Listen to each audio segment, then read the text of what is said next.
Before Pattinson emoed his way to the mantle, Affleck beefed his cake for Batman vs Superman, and Bale garbled marble for your pleasure, the Batman was in a bit of a free fall in the early 2000s.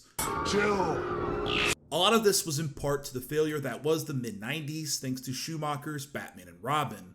In the early 2000s, Joel Schumacher fought to direct a year one adaptation based on the famous Frank Miller comic from the 80s. The pitch was ultimately denied by Warner Brothers, who decided to move in a new direction with an upcoming filmmaker and a much different Batman vision. Today's video will go into the depths of the lost and found junk box to reveal one of the more fascinating, thankfully this wasn't made videos to date, so stick around. After Joel Schumacher was denied by WB decided to tap up-and-comer Darren Aronofsky to direct the upcoming Batman film. He would also write the film and stayed during the early production days that this would be somewhat based on the comics, but would throw out everything you can imagine about Batman, which honestly doesn't really make a lot of sense, but whatever. Aronofsky was making kind of a big jump after his recently released Mind F that was Requiem for a Dream. In the famous Batman Year One, Bruce Wayne's parents would be shot, as in typical fashion, but in this world, he would lose his fortune and become a homeless orphan. Bruce's famous father figure / butler, Alfred Pennyworth, would turn into an African-American man named Little Al, who runs an auto repair shop. Al is a former Vietnam combat medic.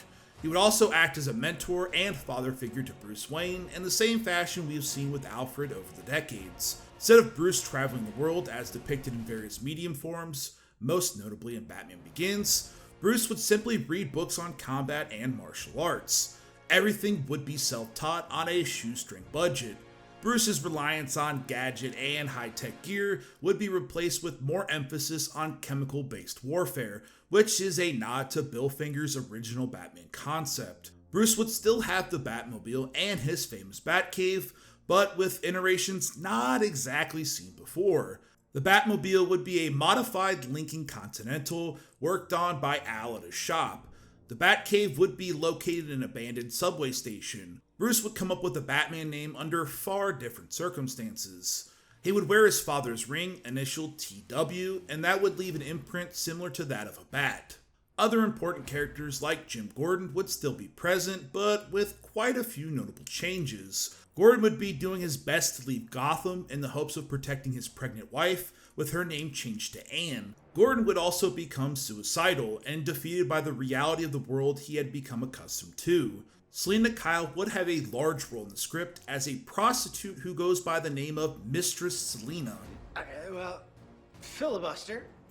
She would also have a significant role in the creation of Batman, with Bruce's first act as Batman protecting her from a corrupt police officer. Darren Aronofsky was inspired by multiple films, including The French Connection, Death Wish, and most notably, Travis Bickle from Taxi Driver.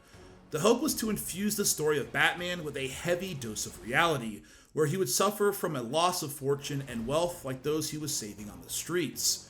Aronofsky's unique take on the character would include Joaquin Phoenix playing Batman / Bruce Wayne.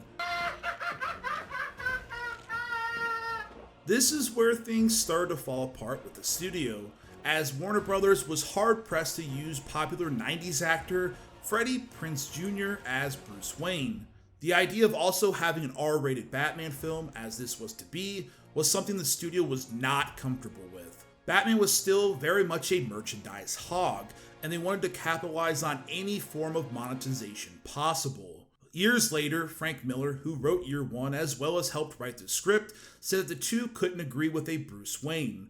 Miller's version of the character was in quotations too nice for Aronofsky, and Aronofsky was against the idea of Batman actively torturing people. Despite the immense talent of Aronofsky, him bringing on his longtime cinematographer pal Matthew Libatique, who worked on films like The Fountain and Black Swan, as well as generational actor Joaquin Phoenix, the idea for Batman Year One never became anything. The film would lay low for years until it became Batman Begins in 2005. Darren Aronofsky would go on to direct The Fountain in 2006 with Hugh Jackman, and the rest is kind of history. The script can be found online, and if anything else, is quite fascinating.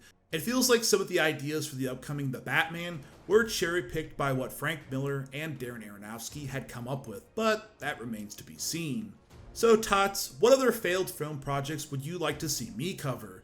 Let me know in the comments below, and I'll see you on the next Lost and Found.